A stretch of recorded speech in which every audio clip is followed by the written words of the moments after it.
मैं एक वीडियो में बोला था कि बांज बनास और काफल तक के भी ठेके पड़ जाएंगे और वनों को उस दिन से ही भारतीय जनता पार्टी ने मैदान और पहाड़ का झगड़ा पैदा कर दिया। पूरा देश मुगलों की गुलामी कर रहा था। तब उत्तराखंड एक ऐसा राज्य था उस समय, गढ़वाल और कुमाऊं ऐसा था कि जो कभी गुलामी नहीं हुआ। इस राज्य में आंदोलनकारी आधा से ज्यादा फर्जी है और आज हमें कोई और बताता है कि आप इस पहचान पर गर्व करिए। यूकेडी के पतन का क्या कारण रहा आपकी समझ में? जब इस प्रदेश में मुलायम सिंह की भावना, विचारधारा पहाड़ियों और उसकी अस्मिता को ललकारेगी, तो तब तक क्षेत्रीय दल उग्राण संगठन मुझे याद आया बॉबी पवार की, उनको लेकर आपके क्या मत है?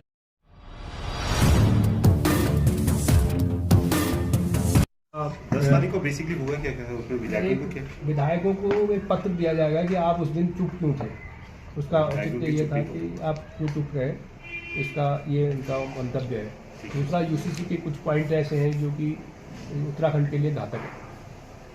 भू कानून को भी इतना लचर बना दिया गया है और जनता को ये दिग्भ्रमित कर रहे हैं। इनका सिर्फ ये है कि किसी भी तरीके से येन केन प्रकरण अपनी सत्ता को हासिल करना है, जनता को बरगला के आपसी लड़ाई झगड़ा ये वो करा के, और कोई ऐसा कोई मंतव्य नहीं है समाज को काटना, ये सारी चीज़ें चल रही हैं। तो इसीलिए उत्तराखंड क्रांति दल आगे आया है। ऐसा भी क्या हो रहा है कि 42 से ज़्यादा शहादत देने के बाद और मानसिक शारीरिक हर किस्म की वेदना झेलने के बाद हमारे लोगों ने जो है उत्तराखंड राज्य लड़ करके प्राप्त करा। पहला ऐसा राज्य जिसमें बहुत लड़ाई करके हमने प्राप्त करा उत्तराखंड राज्य। इसमें भी एक सम्मानित विधानसभा में जहाँ पे तमाम लोग बैठे हुए हैं, वहाँ पे खुलेआम ऐसे पटक के एक मंत्री बोलता है कि यार ये तो तय हो जाए कि आखिर कि यह है राज्य किसका मन है, ये तय हो जाए। मैंने कैसे खुन्नस में जैसे बोलते हैं, और तमाम पहाड़ियों को गाली देना एक बहुत दुर्भाग्यपूर्ण घटना हमें लगती है। और इसमें हम सब लोगों को ये ऐसा लगता है कि बीजेपी का और उनके मंत्रियों का जो आपा है ना, ये अहम है। उत्तराखंड की लड़ाई के बारे में इन्हें कुछ लेना देना नहीं, क्योंकि इन लोगों ने तो लड़ी नहीं है वो, तो इन्हें कुछ लेना देना नहीं। तो अब पहाड़ की अस्मिता का सवाल है, इज्जत का सवाल है, हम पहाड़ियों के नैतिकता का सवाल है। हम ये सिर्फ की धरती है, सिर्फ के बच्चे हैं, तिल्लू रौतेली के बच्चे हैं। हम घनन जी, जोशी जी जैसे आंदोलनकारियों की यहाँ पे उनके छोटे हैं। तमाम लोगों के जो है आशाओं से बना है उत्तराखंड राज्य, आज इन्होंने जो इस स्थिति में पहुँचा दिया है कि खुले आम उस सदन में गालियाँ दे रहे हैं, बताओ। और उससे और भी उसके बाद भी चलो एक घटना घटती, एक व्यक्ति गड़बड़ कर सकता है, लेकिन वहाँ जो एक व्यक्ति ने केवल प्रतिरोध करा, बाकी 68 व्यक्ति वहाँ बैठे हुए चुपचाप बगला भक्त बने हुए अपने विधायक हैं जो चुपचाप वहाँ पे बैठे, चाहे आरडी डिहाड़ का विधायक है, चाहे पिथौरागढ़ के विधायक हैं, जितने विधायक उनको एक उल्हाना पत्र ये कहना है कि राज्य आंदोलन केवल पहाड़ में ही हुआ है, ये खटीमा में भी हुआ, उधम सिंह नगर के हर जिले में हुआ, उस शहर में हुआ, हरिद्वार में हुआ, रुड़की में हुआ। कहीं पर भी आज तक कभी इस तरह की बातें नहीं आई, किसी ने रैली का विरोध नहीं किया। और इस राज्य में हमारे मुसलमान भाई ने, हमारे सिख भाई ने भी शहादत दी, हर एक वर्ग के लोगों ने शहादत दी, और इस तरह की कभी भी कोई बात नहीं आई। भारतीय जनता पार्टी ने जैसे ही सत्ता शपथ ली, उस दिन से ही भारतीय जनता पार्टी ने मैदान और पहाड़ का झगड़ा पैदा कर दिया, क्योंकि ये तीन लोग एक मत नहीं हुए, खंडूड़ी, कोश्यारी और निशंक। तो उन्होंने नित्यानंद स्वामी को मुख्यमंत्री बनाया। मुख्यमंत्री वो बीजेपी के थे, स्वीकार क्यों, वो उन्होंने स्वीकार नहीं किया। वहीं से इन्होंने मैदान वर्सेस पहाड़ी शुरू कर दिया, और धीरे धीरे ये शुक्ला जैसे आंदोलन, जिन्होंने आंदोलनकारियों पर पथराव किया की इच्छा में आज वो विधायक बन गए हैं और आंदोलनकारी का प्रमाण पत्र ले लिया। अभी आंदोलनकारी का भी जिक्र आ रहा था। इस राज्य में आंदोलनकारी आधा से ज़्यादा फर्जी है। यूसीसी का मूल निवास का इन मुद्दों को लेकर के और भू कानून को लेकर के हमने 24 अक्टूबर को एक बहुत बड़ी रैली निकाली थी, और मुख्यमंत्री ने उस समय 9 नवंबर को घोषित करने वाले उस समय रोक दिया था यूसीसी को, लेकिन फिर लागू कर दिया। तो इनको मालूम है कि हम यहाँ की ये मरी हुई कौम है, और 25 साल में वास्तव में हमने ये प्रदर्शित किया कि हमारी कौम कुछ नहीं, कुछ भी जुल्म कर लो। एक आदमी भड़क जाता है, वो अचानक नहीं भड़का, उसके पेट में पता नहीं कब से जहर भरा था।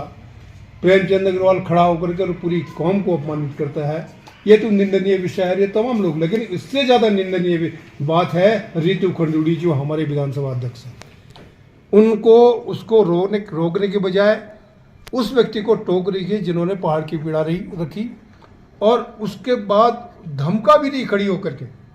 तो ये सबसे ज़्यादा निंदनीय विषय है। तो हम राज्यपाल को हमने ज्ञापन दिया है 2 तारीख को रैली के माध्यम से, और हमने ये मांग की कि इन दोनों को केवल न केवल प्रेमचंद अग्रवाल को बल्कि रितु खंडूड़ी को भी बर्खास्त किया जाए। देश में क्षेत्रीय दल कमजोर क्या हुआ तो पहाड़ियत पे सवाल उठने लगे, और इतने बड़े सवाल उठ रहे हैं कि ये प्रदेश आखिर किसका है, आज इस पर बात हो जाए। तो मैं स्पष्ट बोलता हूं, ये पहाड़ी प्रदेश है, पहाड़ियों के बलिदान के बाद बना हुआ प्रदेश है। आप जो जितने भी हमारे शहीद हुए उनके नाम पढ़िएगा, पर जिस सदन में पहाड़ विरोधी बात होती हो और उसका तिरस्कार किया, उसका विरोध भी ना होता हो, ऐसे सदन पर ताले लग जाने चाहिए। जहां पहाड़ियत मर चुकी हो ऐसे सदन में ताले लग जाने चाहिए, क्योंकि आप खुद सोचिए, जब वो 68 विधायक मौन रहे पहाड़ के अपमान पर, तो ये क्या पहाड़ की पीड़ा को रखेंगे, क्या पहाड़ की संवेदना को रखेंगे, क्या पहाड़ के मुद्दों तकलीफों को रखेंगे। तो ऐसे लोगों को अभी विधानसभा में रहना मुझे नहीं लगता कोई फायदे का सौदा है। जनता को सवाल करने चाहिए, क्या आप मौन रहने के लिए वहां पर हो। यही कृत्य अगर महाराष्ट्र में होता, कोई मराठी को कुछ बोल देता कि ये मराठियों का प्रदेश है, तो आप समझ सकते हैं कि वहां का क्षेत्रीय दल क्या करता है। हम क्षेत्रीय दल हैं और क्षेत्रीय दल की भावना कितनी स्पष्ट रहती है आपको पता है, और क्षेत्रीय दल क्या कर गुजरने के लिए सक्षम है ये हमें बताने की जरूरत नहीं है, क्योंकि जो शब्दावली प्रेमचंद अग्रवाल की थी उसमें कहीं ना कहीं मुलायम सिंह यादव की भावना नजर आई। और जब जब इस प्रदेश में मुलायम सिंह की भावना, विचारधारा पहाड़ियों और उसकी अस्मिता को ललकारेगी, तो तब तक क्षेत्रीय दल उपरांत उठ खड़ा होगा और इन सबको मुंहतोड़ जवाब देने के लिए बाध्य होगा। ये हम स्पष्ट चेता देते हैं सरकार को कि यदि इस मंत्री को बर्खास्त नहीं किया गया तो यह आंदोलन उग्र होगा उन 68 विधायकों के खिलाफ भी जो मौन रहे। जय उत्तराखंड। उत्तराखंड के आंदोलन के दौर में 1994 में जब पूरी उत्तराखंड की जनता आज दो अभी दो उत्तराखंड राज दो, इन्होंने उस समय भी उस आंदोलन को कमज़ोर करने की कोशिश करी। इनका इतिहास है, ये उत्तरांचल के नाम से राज्य मांग रहे थे, जबकि प्रदेश की जनता उत्तराखंड के नाम से राज्य मांग रही थी। और आज यही कारण है, हमने पहाड़ की राजधानी पहाड़ में मांगी, इन्होंने देहरादून दी, जबकि जनता ने कहा कि पहाड़ की राजधानी पहाड़ में हो। इन्होंने 26 संशोधन करे, जल जंगल जमीन में हमारा अधिकार ही नहीं रखा हुआ। ये तो बदमाशी इन्होंने राज्य के बनने के साथ ही कर दी थी हमारे साथ। उत्तरांचल नाम रखा उत्तराखंड का, अस्थायी राजधानी दे दी देहरादून, 26 संशोधन कर दिए, हमारे जल जंगल जमीन में अधिकार खत्म कर दिए।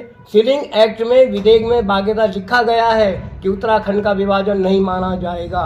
यदि सरकार उधम सिंह नगर की ज़मीन देगी, बाजपुर की ज़मीन देगी तराई की, और यदि वो कोर्ट में चले गए तो कोर्ट ये कहेगा कि ये उत्तराखंड की सरकार के अधिकार में नहीं है सीलिंग एक्ट। इन्होंने यहाँ तक हमारे साथ धोखेबाजी करी है। सर, मेरा पहला सवाल आपसे, क्योंकि आप इस समय यूकेडी के अध्यक्ष के तौर पर यहाँ पर आए हुए हैं, तो जब राज्य आंदोलन चल रहा था तो जिस समय यूकेडी की स्थापना हुई, बड़ी जोरों में यूकेडी का नाम बड़े जोर शोर में था और हर तरफ यूकेडी एक बहुत बड़ी पार्टी थी। लेकिन जैसे जैसे समय बीता, उत्तराखंड में केवल कांग्रेस और भाजपा, यूकेडी के पतन का क्या कारण रहा आपकी समझ में? बिल्कुल बहुत मूल क्वेश्चन है आपका ये। एक्चुअली ये बदलते हैं परिवेश में क्या आया, पहले नेता होते थे कि जो जनता से निकलते थे, कोई भी लोग जो जन सेवा करते थे ना, तो लोग बिना कुछ खर्च करे आदमी नेता बन जाता, विधायक बन जाता। हमने ऐसे देखी थैला टांगा हुआ निर्मोही जी के था, उन्हें थैला टांगा हुआ निर्मोही जी, लक्ष्मण सिंह भी, ये हमारे जसवंत सिंह भी जी। लेकिन दौर ऐसे बदला कि ये महंगा होता चला गया धीरे धीरे, ग्लैमर जैसे ग्लैमर होता चला गया, और ग्लैमर में यूकेडी पिछड़ गई क्योंकि उसके पास पैसा नहीं था। कांग्रेस के पास वो पैसा था, बीजेपी के पास अलग किस्म का पैसा था। चौदह के बाद इतना बड़ा ग्लैमर आ गया इसके बीच में कि एक आम आदमी आप विधायक लड़ने के लिए हिम्मत नहीं कर सकता। तो मुख्य कारण तो ये है, हम लोगों ने भी अपनी रीति नीति को जनता तक समझाने में कहीं ना कहीं हमसे चूक हुई है, कम से कम हमसे भूल हुई कि हम क्यों ये उत्तराखंड मांग रहे हैं। जितने भी पूरे भारतवर्ष में क्षेत्रीय दल थे, वो विपक्ष की अहम भूमिका के बाद सत्ता पक्ष में है। लेकिन क्या यूकेडी कभी उत्तराखंड गठन के बाद, उत्तराखंड में सरकारों के बाद कभी विपक्ष पे नहीं रही? हमेशा उसने सत्ता सुख का एक लालसा उसके अंदर आई। एक दो बार क्या वह कारण तो नहीं है कि यूकेडी आज? कुछ कारण हो सकते हैं भी, एक आध मौका ऐसा है, बाकी तो विपक्ष में रहे खैर लोग, जब 4 लोग थे तब भी विपक्ष में रहे। रोजगार के लिए यूकेडी के पास विजन है, जब शिक्षा के लिए यूकेडी के पास विजन है, प्रत्येक चीज़ के लिए, जैसा कि आपने वक्तव्य में कहा, आपके पास हर चीज़ के लिए विजन है, तो चुनावों में आखिर कहाँ कमी रह रही है? चुनावों में यूकेडी इतना पिछड़ क्यों जाती है आखिर समय में? बिल्कुल सही। इसमें जो आर्थिक चुनाव अर्थतंत्र पे चला गया ना, पहले तो सामाजिक तंत्र पे था चुनाव, आज अर्थतंत्र पे चला गया। तो एक सबसे महत्वपूर्ण कारण थे कि हमारा आर्थिक रीढ़ बहुत कमजोर है। सामाजिक रीढ़ अच्छी होने के बावजूद भी अर्थतंत्र पे तो 14 से बाद ज़्यादा अर्थतंत्र पे चुनाव गया। सर मेरा आखिरी सवाल, यूकेडी ने भू कानून के लिए रैली की थी अक्टूबर माह में, जैसा कि आपने शुरुआत में बताया था, तो सरकार इस वक्त एक भू कानून को पास कर अपनी पीठ थपथपा रही है, आप उस भू कानून के विषय में क्या सोचते हैं? और दूसरा सवाल सर, 2027 में यूकेडी किस तरह से तैयार है अब आने वाले चुनाव में? खोखला भू कानून, लोगों को दिग्भ्रमित करने वाला भू कानून, दो डिस्ट्रिक्टों को उससे बिल्कुल अलग करने वाला भू कानून। हम बोलते हैं कि पूर्ण रूप से हिमाचल के तर्ज पे सख्त से सख्त भू कानून लागू किया जाए। ये भू कानून बिल्कुल खोखला भू कानून है। और यूकेडी जल जंगल जमीन के मुद्दे पे हमेशा लड़ेगी, लड़ती रहेगी, अपने पहाड़वासियों के लिए लड़ती रहेगी, उत्तराखंड वासियों के लिए लड़ती रहेगी, और अपने मुद्दों को हम जनता तक पहुंचाएंगे। इसलिए हम भ्रमण कर रहे हैं। नया यूथ हमारे साथ जुड़ रहा है, वही हमारी ताकत बनने वाली है आने वाले समय। और 2027 का चुनाव कांग्रेस बीजेपी के लिए उतना आसान नहीं रहेगा जितना आज तक वो फ्री फील्ड में अपना दौड़ के जीत लेते थे। मेरा ये पहला अनुभव है कि जब मैं यूकेडी के कार्यकारिणी सदस्यों के साथ एक युवा चेहरा देख रहा हूँ, तो आप खुद एक युवा हैं, तो यूकेडी में जुड़ने का आपका क्या मकसद रहा, क्या प्रेरणा रही आपकी यूकेडी में जुड़ने की? देखिए, साफ सीधी बात है, मैं सभी युवाओं को बोलता हूँ, इस प्रदेश का अगर बेहतर भविष्य आप चाहते हैं तो एक ही विकल्प है, जो उत्तराखंड क्रांति दल, जिसने आपको राज्य निर्माण करके दिया, जो आपको एक केंद्र शासित प्रदेश देने वाला था। अगर भाजपा और कांग्रेस के लोग उस समय चुनाव नहीं लड़ते और यूकेडी का साथ देते, जब 1996 की बात कर रहा हूँ, जब बोला गया कि राज्य नहीं तो वोट नहीं, तो हम तो केंद्र शासित प्रदेश देने वाले थे। पर खोखला प्रदेश अगर मिला है तो वो भाजपा और कांग्रेस की देन है। इन राष्ट्रीय दलों ने हमारे प्रदेश को खोखला कर दिया। आज पानी पर हमारा अधिकार नहीं, जल जंगल जमीन पर हमारा अधिकार नहीं। मैंने पूर्व में भी एक वीडियो में बोला था कि बांज बनास और काफल तक के भी ठेके पड़ जाएंगे, और वनों को दोहन करने के लिए भी आज हमारे लोगों से परमिशन मांगी जाती है। और युवाओं को एक संदेश और है, यदि राजनीति में आप नहीं आ रहे हो और क्षेत्रीय दल का साथ आप नहीं दे रहे हो, तो आप इस प्रदेश का नुकसान कर रहे हो। इस प्रदेश का बजट 1 लाख करोड़ का है, और अगर 1 लाख करोड़ आप चाहते हो कि सही दिशा में लगे, पहाड़ों में विकास हो, तो उसके लिए जीवन खपाना पड़ेगा, वो तपस्या करनी पड़ेगी। त्याग, तपस्या और बलिदान, ये यूकेडी का नारा है। यूकेडी के अलावा केवल और केवल जितने दल हैं, ये राष्ट्रीय दलों को फायदा पहुंचाने की कोशिश करते हैं, क्योंकि धीरे धीरे जहां यूकेडी मजबूत होने लगती है, वहां कोई ना कोई निर्दलीय प्रत्याशी आता है, एक हमारे ही मुद्दों को गैर राजनीतिक करके भीड़ इकट्ठा की जाती है, और कहीं ना कहीं हमें आघात करने की कोशिश की जाती है। मैं आपको बता दूं कि जो आप कह रहे थे कि आपने, पत्रकार महोदय ने पूछा था कि सत्ता के साथ रहे आप जब भी विधायक जीते, तो 9 बिंदुओं पे समर्थन मिला था। आप पढ़िए वो 9 बिंदु क्या है। उस 9 बिंदु में गैर सैन्य राजधानी, उस 9 बिंदु में जल जंगल जमीन का अधिकार, उस 9 बिंदु में गंगा यमुना भंग होने का प्रावधान, और 5th शेड्यूल जैसी भी मांग लगभग उसमें थी। पर सरकारी तंत्र ने, इस सत्ता ने, इस राष्ट्रीय दलों ने हमें इस तरह इस कदर बदनाम किया कि ये केवल सत्ता के भोगी हैं। इन्होंने कभी ये नहीं देखा कि इनकी मांगे क्या है। हमारी मांगों को दबाया गया, इस विचारधारा, इस झंडे को केवल बदनाम किया गया। पर अब समय आ गया है दाग धोने का। एक मजबूत संगठन, युवा बड़ी तादाद में इस समय जुड़ रहा है। जो भटके युवा हैं जितने भी, मैं उन्हें बोलता हूं कि यूकेडी के दरवाजे हमेशा खुले हैं सबके।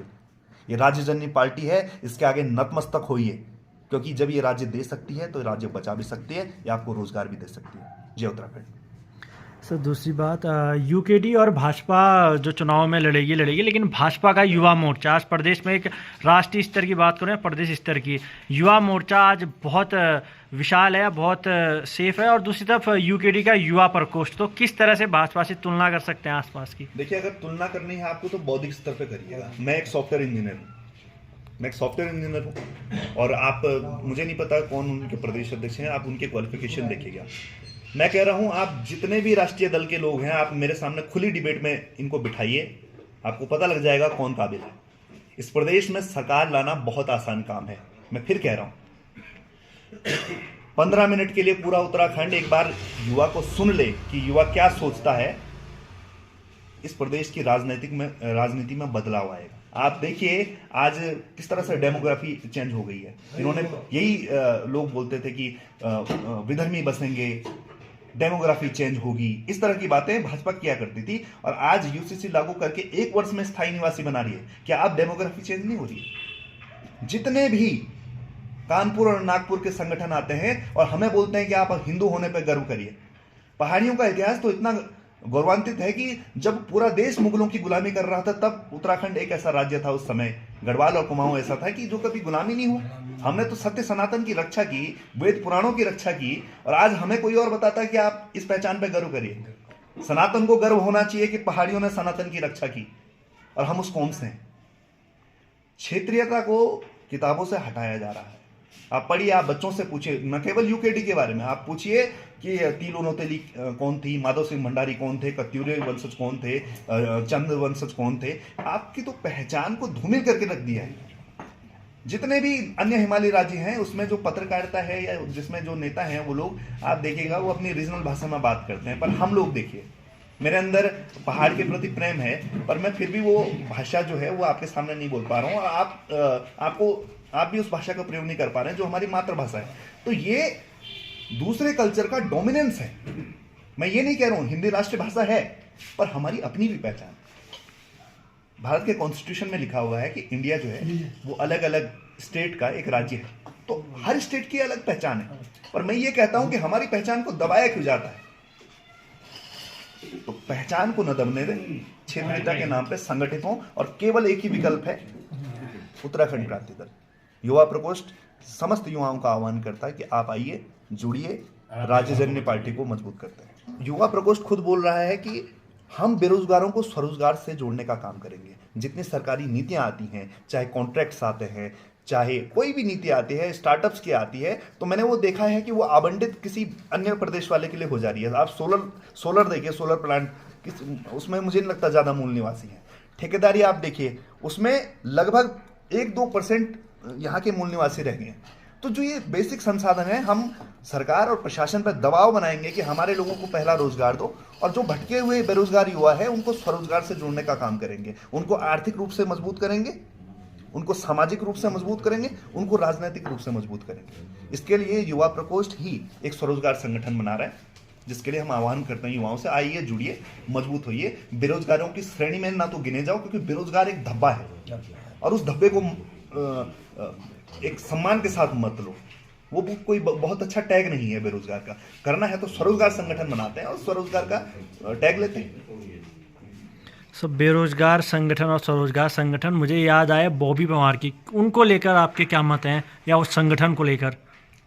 देखिए, मैंने फिर बोला, मैंने कहा बेरोजगारों का संगठन होना कोई अच्छा संदेश नहीं है। वो न केवल सत्ता के लिए बल्कि क्षेत्रीय दल के लिए भी हमें ऐसा लगता है कि राज्य जब बनाया तो वो इस कल्पना के लिए तो नहीं बनाया था कि कोई ऐसे बेरोजगार रहेंगे और फिर हम तादाद बनाएंगे उन बेरोजगारों की, और फिर वो संगठन बनाएंगे, फिर वो उनका एक नेता आएगा। ये तो बेरोजगारों को बढ़ाने की कुछ इस तरह से मुझे ऐसा लगता है। दूसरा, जितने भी युवा है वो भी मुझे ऐसा लगता है कि भटकना नहीं चाहिए। अगर राजनीति करनी है तो स्पष्ट होइए अपनी विचारधारा के साथ कि मैं फला दल का हूं और मेरा ये विचारधारा है। कि गैर राजनीतिक तरीके से राजनीति करना ये ज्यादा दिन तक नहीं चलता। इससे आपको छोटे समय में कुछ लोकप्रियता तो मिल सकती है, पर आप अगर बिग पिक्चर देखते हैं तो उसमें ये कहीं वो नहीं होता है, कहीं दिखते नहीं है।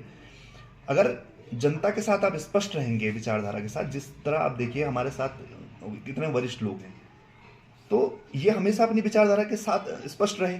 आज क्षेत्रीय दल लगभग खत्म होने की कगार पर है, तो फिर भी ये लोग हिम्मत किए हुए हैं। एक बार क्या होता है, जब कोई खेत जो है ढंग से बंजर पड़ जाता है और कुछ वर्ष वो बंजर रहता है, तो उसके बाद जब उसमें वापस हल जोता जाए तो उसमें वही गुणवत्ता वापस आ जाती है, उसमें वही फसलें उगने लगती है, और उत्तराखंड क्रांति दल का उदय होना अब निश्चित है, ये हम स्पष्ट कह रहे हैं। और इतना ही मोह है हमारा उत्तराखंड क्रांति दल से, इतना ही स्वार्थ है कि ये जो झंडा है इसको हम कफन के ऊपर अपने चाहेंगे, इस विचारधारा को, इस झंडे को।